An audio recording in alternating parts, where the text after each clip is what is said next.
I am Richard. I'm a staff product engineer here at Intercom in London. Talking a bit about a project we've been doing recently to improve performance, currently focused on memory use in this phase. I spend most of my time working with a few teams on our inbox product, or help desk as it's now known. I'll probably mess up and use those names interchangeably, but if I say help desk, I mean inbox and vice versa. This is where our customers, support agents, talk to their customers over many channels, such as the messenger, email, more recently, phone. These people can spend their whole working day with the help desk open, helping their customers. And recently we've been getting reports that using this for a while can start to feel a bit slow. And in extreme cases, can end up with the browser tab crashing because it's run out of memory. So today I'm going to run through what we've learned whilst trying to fix these issues. First things, need to see what we're working with, how much memory does the app use, and how does that change over time. We've got a top level route in the app which does nothing, simply renders a blank page. We kind of use that to see how long it takes Ember to just boot up, or our app to boot up. And using that, we can kind of see what our baseline of memory is that we're dealing with. In Chrome, you can look at the task manager, which will show how much memory each tab is using. And recently, they've added a thing where you can kind of hover over the tab and it'll show the details there too. In our case, this is pretty high. This is pretty nuts. It varies, but we can see in this one, the app's kind of sitting around 600 megs before we do anything. This is just booting up to a blank page, uses quite a lot of memory, which isn't great, but we'll come back to that. But then how does that change over time? We can look at the memory profiler under the performance tab in the Chrome DevTools to see how this changes as we use the app. We expect this to go up as you're using the app. Everything uses memory, data's fetched, components are rendered, all that consumes memory. But most of that should be reclaimed automatically. We'd expect over time, when the browser's garbage collector kicks in, when components are torn down or fetch data is not needed anymore, then it should be able to reclaim that. You can force garbage collection here by clicking the little bin icon. And in our case, we kind of notice that it doesn't really do much here. There's a few kind of drops, which is where I've clicked the garbage collector, but the vast majority of memory here hasn't been able to be reclaimed. And over a long time, this just basically goes up and to the right. What is a leak? Because kind of simply put, a memory leak is an allocated piece of memory that the JavaScript engine is unable to reclaim. But which should no longer be needed. It's not really used for the app to run. They can be caused for all sorts of reasons: storing references to DOM elements or objects in global variables, not cleaning up timers, not clearing up event handlers. Also things like caches, which don't have any eviction logic and just grow unbounded as you're using the app. Fixing them is sometimes quite simple. Finding them is can be a nightmare. So we know we've got leaks. How do we find them? So there's tons of articles on the web about how to use the dev tools and find memory leaks. Most of them are pretty simplistic, but give you kind of a good overview of the dev tools. So let's do the same and have a ridiculously simple example. So this leaks. This is a class that's instance is being created, gets given a reference to an element. It's a button in this case, adds an event listener. You click the button, we remove the element from the DOM, but we don't remove our reference to it. We don't tear down the event listener. We can find this by taking a memory snapshot. So we can open the DevTools, the memory tab, click the bin to kind of clear out any memory that can be reclaimed, and then take a snapshot with the record button. If you type into the search area the word detached, you can see the number of detached DOM nodes. These are DOM node elements which are no longer in the document. They're not used by anything, but they haven't been able to be garbage collected, so sat there taking up memory. Something's keeping a hold of them. We can see the detached button element here, and selecting that, we can see all the objects that retain reference to that, that's keeping it in memory. In this case, not much memory. We can see the size of the button element itself is 212 bytes. That's the shallow size. The retained size is 404 bytes. So that's the button and everything else that the button's holding on to. This is a pretty simple example. In real apps, you can end up with a lot of these detached nodes, as we'll see in a minute. Or other objects that can take up vast amounts of memory over time. We can see the instance that's holding onto this. We can see a bound this somewhere in there, which is the event listener. There's a column in there that shows a distance, which is how far you have to go down references until you get to the global scope, like the window in this case. So in order for something to be retained, an object's got to have a path itself to the global scope that's tied it there that can prevent the browser from cleaning it up. By default, this shows things with the shortest path to the window to global first. Hovering over the object ID, the numbers within that in front of it, gives you details about that object, which can be useful in tracking things down. Here we can see this bound event is an on-click, and then you can dig into that further. You could expand the function and kind of jump to the source. You can take the object ID, so any of those numbers, and search for them by typing Command F and searching for that. So in this case, we've filtered for 61857, which is the instance of the foo class that's holding onto this button. And that also gives you a link to the source for where this is defined. So you can click in there and navigate around, which can be quite useful. In this simple case, the fix is pretty easy. First, we can remove the event lister, confirming a snapshot that's gone, but we'll still have the detached node in memory because we're keeping a reference to the element. So we can clear that up as well by setting this button to null, take another snapshot, and confirm the leak is gone. There's no more detached DOM nodes. Job done, we can go home. Edge has some nicer tooling here than Chrome. Instead of manually taking the snapshot, there's a detached elements tool that does it for you. But once you found those detached elements, the kind of debugging tools and processes is identical. That's a pretty simplistic case, and that's where a lot of the kind of examples leave us. At this point, you're generally on your own, and it's kind of the, hey, we've fixed a simple one, go off and fix everything else yourself. In reality, we're not generally dealing with such a nice, simplistically clean snapshot, so little code. So if we jump over to something from Intercom, we can see what we're dealing with. So this is from production a couple of months ago, after clicking around the app for a few minutes. There's a lot here. We've got hundreds of thousands of arrays, objects, other unknown things, all sorts going on there. If we filter to just show detached things, we've got 70,000 detached text nodes, 11,000 detached DOM div elements. Are these leaks? Maybe, I don't know. 11,000 detached divs sounds like a lot. And selecting one of those, we can see that this is being retained by a conversation list component, which I know from when I took this snapshot wasn't on the page, so it shouldn't be there. But this is kind of pretty messy. Our first problem is, you can see there were a bunch of things called EIO and in the list of objects, searching for things that I know should be there, doesn't find anything. That's because this snapshot isn't using the source maps. This is from production. It's using the actual source code itself, and that's minified. So it's lost all their object names. Everything's been lumped under I, basically. We can investigate some of these leaks in development, but we found that the development build and production build kind of differed enough due to the presence of stuff that's stripped in production and asserts and tests, that running the production build was kind of the best way of tracking these things down. In our case, this is a massive Ember app. Production builds take a long time locally. So we figured out how to disable minification. Disabling Tersa and turning off minification in Webpack was what we had to do. Everyone's builds are different, but this was ours. After doing that, we could start to get snapshots with the names that we could actually understand. So here are filtered by conversation, and we can see all the components that I expect to be able to find there. Next problem we ran into was the presence of dev tooling showing up in snapshots. So for example, the Ember Inspector Chrome extension holds onto a bunch of things. So from here on in, we started using incognito mode for all the snapshotting. So that was kind of clean of all extensions that could be muddying the water. So now we've got the ability to take snapshots that include unminified code without extensions getting in the way. Okay, now we can kind of look into what's leaking.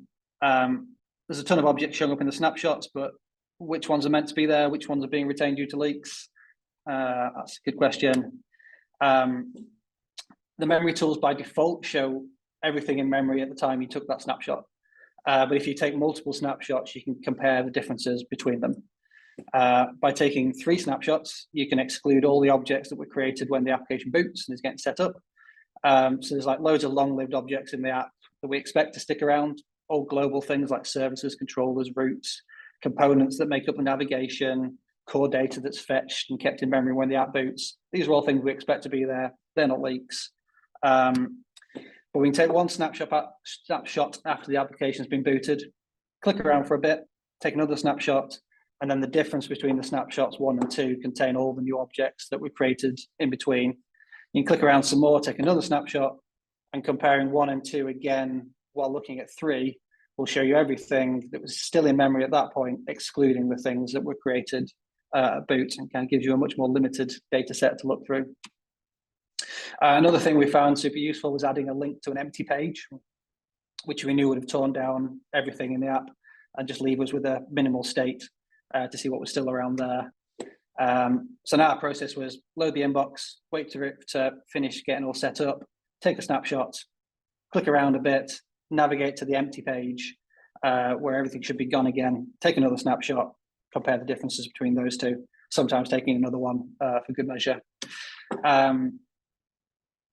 Our inbox is made up of a hierarchy of components, of which there should generally only be one in memory at any one time. So there should only be one conversation page, one composer, one sidebar. And if you can switch between like a list view and a table view, the other one should be gone when you leave. We found that after viewing a few conversations, switching between modes and leaving the inbox, there'd be at least one, often lots of instances of the conversation page. And this is kind of like the top level component that holds on to like everything within a conversation. So it contains a lot of pretty heavyweight components. So we started looking at what was holding onto the conversation page as the source of most of these leaks. And leads us to weak maps. So we've got a snapshot where there's a whole bunch of these conversation page components being retained when there shouldn't be anything. And we look into what's retaining them, and we run into another mess. There's tons of things in here that seem to be in Ember itself, and we're pretty sure there's no bugs in Ember at this point. This particular reference shows up as being a weak map, which is a collection that doesn't create strong references to its keys. So an object being used as a key in a weak map doesn't stop the object from being garbage collected, so it shouldn't be the source of leaks. But if the object's being held onto by something else, then you'll still see all these weak maps in there, muddying the waters. So one problem here is that something is holding a strong reference to the component, but there's a whole bunch of weak maps also showing up here, making the snapshot hard to navigate. What we'd really like to be able to do at this point is remove all those weak map objects and references from the snapshot so we can focus on just the strong things that are retaining it. There's no way of doing that in the browser itself. Hopefully there will be, that'd be super handy. But there's a tool created that let you clean up your snapshot, created by Chris Thoburn, aka Runspired, called Clean Heap. So once you've taken a snapshot, you can save it to disk. You then run Clean Heap on it with npx clean heap path to the snapshot. That goes through the snapshots and attempts to remove all the weak retainers, spitting out a much cleaner snapshot at the end of it, which you can then suck back into Chrome by loading it up again in the memory tools. So now we've got a snapshot without the weak retainers that gives you a much better chance of finding the actual leaks at this point. Super important to keep the original snapshot around at this point as well and not reload the page, because the cleaned version kind of loses all its references to the source code and underlying context. So you can't hover over any of the IDs and get interesting things back. You've got to jump back over to the original snapshot for that. So basically, if you find something interesting in here, find the object ID, jump over to the other snapshot, search for it in there, and then continue to dig in at that point. All right, yeah, so the thing to note here is finding and fixing these things is a bit of a roller coaster of emotions, constantly thinking you fix something and then not seeing any impact whatsoever. So earlier we had this diagram showing that if you got rid of all the weak references, you're left with one strong, when in reality, it's kind of a bit like this, or even worse, where for these top level components, you get rid of one thing and there's tens of other things holding onto the same thing. Until you fix everything, then that conversation page isn't going to drop out of usage. So until you've fixed all the things, it's hard to kind of see what impact you're having. And it's also difficult to see which things are symptoms and which things are actually the causes of these problems. We often found ourselves running into leaks that weren't easy to fix, or just kind of code that just got in the way. In these cases, we just delete it, remove add-ons, just unblock us until the leaks finally go away. Once we've got to the point where we've kind of got a clean build where all the leaks have gone, we can start to add these things back in one at a time and deal with them in isolation. I found that much easier than just trying to fix everything as soon as you found it. All right, after all that, what did we end up finding and fixing? So we found that many of the leaks we ran into were in a few different categories. First of which, timers, like set interval not being cleaned up after the component's been destroyed. So here we've got a component that sets an interval up running in its constructor and then never clears it again. And that's got a reference to this, which is the component. So even when this component is removed from the page, it lives on forever. The timer keeps on ticking. This particular case, this was pretty easy to fix. We just did the simplest possible thing. Register a destructor, clear the interval there, and that gets rid of this leak when the component's destroyed. This would be a good candidate to moving over to something like resources, Ember concurrency, Ember lifeline, all of which would handle this for you without having to think about it. There's quite a few leaks we found that probably wouldn't exist if we were using something higher level that took care of this for us, like resources. Next up were components that stored references to some DOM element and just never released it. So here we have some code that's rendering what we call a canvas. This is used in our conversation stream to render an app, a messenger app. When these are rendered, we're passing in a DOM element from the template, and then this canvas view renders into that. But when the component's destroyed, we don't clean it up. The canvas has event listeners it sets up on that element. Those are never torn down. So we found this through finding a bound this in one of these snapshots that we could see reference this canvas object. And again, fixing this will destroy, clean up the canvas object, unset our reference to it, memory leak gone. Next case is an interesting one. So we had a bunch of cases where we had Ember concurrency tasks, but we were referencing them somewhere or storing them in lists and not cleaning them up. And the tasks themselves were holding references to the component, to this, keeping that in memory. So this is an example of, we've got something that whenever someone views the conversation, we send WebSocket events that lets other clients know that someone's looking at this conversation. And we create a task as a result of those events, kick off a timer so that when that finishes, if we haven't had another event in the meantime, we know they've stopped looking. We store that in a list of admins viewing this conversation. Using the 3 snapshot technique earlier, we kind of found these tasks and the components they belong to being kept around. We'd expect none of these to exist after we'd navigated out the inbox. And when using the inbox, there should only be as many tasks here as there are avatars displayed on the page. There were far, far more. Again, super simple fix. One line, delete the task reference when we don't need it anymore to stop the list from growing unbounded. Kind of fits into a bit of a pattern. Finding these leaks is often 99% of the effort. Once you've spotted them, the fixes are often, not always, pretty simple. There are one line, delete this reference, stop this event handler, all these kind of things. Yeah, another class of problem we ran into a few times was components storing references to themselves or event handlers in global services and not cleaning them up. So things like this. So we ran into a bunch of these around our composer, which is pretty complex. Lets people compose, it's a little editor that lets people compose replies. We found a bunch of occasions where we're stashing event handlers or handlers on the session service, which kept a reference to the composer. So this one stashed a handler that allowed some other part of the app to switch the composer pane from a reply to a note or vice versa. But then that reference was never torn down. So the composer was never torn down, which kept hold of the page, etc. This resulted in seeing us a bunch of references to the session services in a ton of these snapshots, kind of connecting back up to the conversation page. In this particular case, the fix was pretty easy. The functionality here had been removed. So this was just a case of deleting this code because it wasn't actually attached to anything in the first place. There's another one where we've got a component called Command K, which displays a command palette when you type Command K or Control K on Windows. And this all works by having an action components, we call them, that let you contextually wire up actions based on where you are in the app.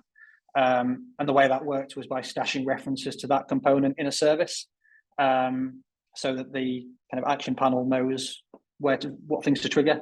And these weren't being cleaned up properly. So we were seeing all these registered action references all over the place. This one was pretty difficult to refactor. I won't show the diff here, but we basically had to change the entire approach. So we no longer needed to store these references in this service, and we could look them up on demand through getters and things. There's a bunch more refactoring to do there, but that got rid of this leak. Next were a bunch of issues in add-ons. These broadly fall into the same categories, but in other people's codes. So a bit harder to fix or contribute back, just takes a bit more effort. We use create ref from Ember ref bucket all over the place to kind of get access to DOM nodes from inside components. and we're seeing references to those all over the place, even after they should have been torn down. So we worked with the maintainer of the add-on to get to the bottom of that, and the latest versions have this particular issue mitigated. Similarly, Ember responsive we use to react to media queries in components, and that's got a media helper. We kept seeing references to that in the snapshots. And this turned out from the helper here setting on a event handler, again on a service, and never tearing that down when the helper was destroyed. Again, pretty easy fix. We initially fixed it by overriding the helper, putting our own version at app helpers media to replace the one that the add-on installs. We'll be opening a PR against the add-on to contribute this fix back. Another very similar thing, Ember href2 had a similar issue of registering an event handler on the router, another long-lived object. And in this case, whenever href2 is used, the event handler was set up but never cleared up again. We're not 100% sure whether this one was a leak. We kept seeing it in between weak maps and things that maybe this would have gone away on its own, but it was cluttering up the snapshots. The fix was easy, so no harm in cleaning up these event handlers when we weren't needing them anymore. And then we got into Ember bugs, which is the occasional one, or general confusion as well with Ember. So we noticed a bunch of local helpers and modifiers were showing up in our snapshots, and we came across this issue on the Ember repo. There's a PR for this one with a fix that's yet to be merged, but it looked fine. So we used patch package to apply that to our current version of Ember and deployed that to production. Why not? So we've had that running in production for a few weeks now. That's had a good impact. So we're going to report our results back to this issue, and hopefully this will get merged into Ember itself so we can get rid of that patch in the near future. This one was less a leak and more of a behavior that surprised us. Every time we view a conversation in the inbox, we fetch a conversation for the API and the model hook of the root, fairly standard. That contains all the details for that conversation, including all the comments that we display on the stream. It can be a pretty sizable object, but there should only ever need to be one of them in memory while you're viewing the conversation. When you navigate to another one, we should be able to throw all that away. But what we noticed is after clicking around an inbox, there were just tons of these in memory. This screenshot, we've got 80 of them after I've been using the app for a few minutes, which was a little strange. Navigating to another inbox cleared these up, and we track this down to a list of root connections that Ember has. It sets it up when a root is entered. It pushes all these things onto a list. So every single render pushes on the options that we use to render that page, including the model, into this list, and it cleans that up on exit when you exit the root. So it could be that admins are spending all their day inside of a single inbox, which is a single root. If they never transition out of that to another inbox and they're viewing a ton of conversations, then this could be growing unbounded. So that could be one source of kind of leaks that we've got. So we need to kind of investigate a bit more into what this is used for, see if we can force a cleanup without requiring navigating to a new inbox, but not entirely sure here. Another approach could just be to reduce the cost of this by changing the structure and the size of our conversation object, because it's a bit of a beast at the moment, by decoupling it from all the conversation stream and making the conversation object a little bit smaller. Embroider, which we'll hear more about in a minute, will open the door to kind of per root code splitting for us, which will allow us to only pay the price for the JavaScript required for the current root. As we saw at the beginning, the app uses rather a lot of memory before we've even started to do anything.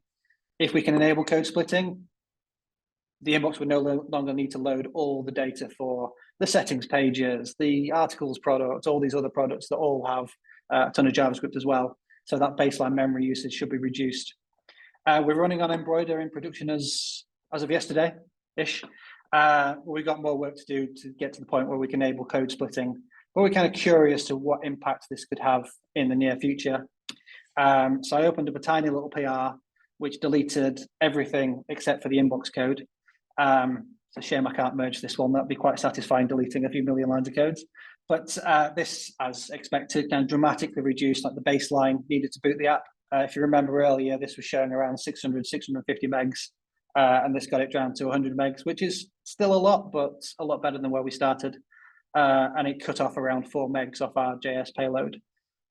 So in addition to kind of dev improvements of speedier builds and things that we'll get in the future, getting Embroider for us to the point where we can enable code splitting feels like it could be super impactful for our users, both from a kind of reduced initial payload and also reduced memory usage overall. So we're kind of super excited about that. Okay, so after all that, what did we manage to do? So if you remember the memory profile we took at the beginning, so this showed very little memory being recovered whenever garbage collection was attempted. Now, if you browse the inbox, we're doing much better. So doing exactly the same test. We're still climbing in memory as you use the app, as you navigate in the inbox, as you'd expect. But now when we garbage collect, we drop much closer down to the baseline. Repeatedly switching between views and things no longer increases memory usage to the point where the inbox crashes or the browser crashes, which is nice. We got loads more to do here, but we know now a lot more about what to do, how to fix these things. So we're in a much better place. So that's it. Thank you. Just a big shout out again to Chris Thoburn Runspired for his help with this. He spent a ton of hours on us on a few conference calls, jumping on, helping us get to the bottom of a few of these things, pointed us towards Clean Heap and these other kind of tools. So yeah, just a big shout out to Chris for all his help. And that's me. Thanks, Richard. I think that was very interesting. I learned a few things, actually, and I hope others did as well. Do we want to have some questions, maybe? Like, I had a question already. I'm just going to go first. Like in your latest chart, so it seemed like garbage collection didn't run for 50 seconds, and then you ran it manually. We've had ones that run longer that we show the kind of classic sawtooth kind of thing. So things are generally better there. Yeah. So my question is, I would have thought that garbage collection runs every few seconds or whatever. Like, is there any threshold when it runs, or like any intervals or whatever? Like, do you know how often it would typically run? Absolutely no idea. No, couldn't tell you. It might when it reaches a certain threshold and things like that, but no, I'd be making things up at this point. So yeah, I'm not sure. I can just tell you that we have seen a more kind of classic sawtooth now that we weren't getting before. But we still have a bunch of memory leaks and things like that to go after. Yeah. Andre, do you want to ask your question? You were next in the list there. My question is if you have any trouble from acceptance tests failing with memory leaks. Do you maybe have some knowledge to share or advice or a trick in a sleeve? No, we've not had any problems with that I'm aware of our test running because of memory issues. What we would like to do is have acceptance tests that test for memory leaks. That's one thing we've not kind of looked into yet or achieved. There's a library out there by Facebook, I forget the name of it, I think it's MemTest or something, that kind of opens the door to some of those kind of things. But yeah, that's not something we've been able to achieve yet or invested time in, but it's definitely kind of down the line. We'd like to get to the point where we could be alerted to these memory leaks being added, as opposed to, every now and again doing a bunch of snapshots and seeing what happens every month or so. It'd be good to prevent people from putting leaks into production. But no, it's early days on that kind of thing for us. Sergey, you had a question there. Yeah, it's basically almost the same what you just said about like preventing these leaks moving forward, like adding to CI, and there's this add-on about Ember CLI leaks detection. We tried to install it, didn't have a success. It's in a backlog. Just curious if you tried it or was it helpful?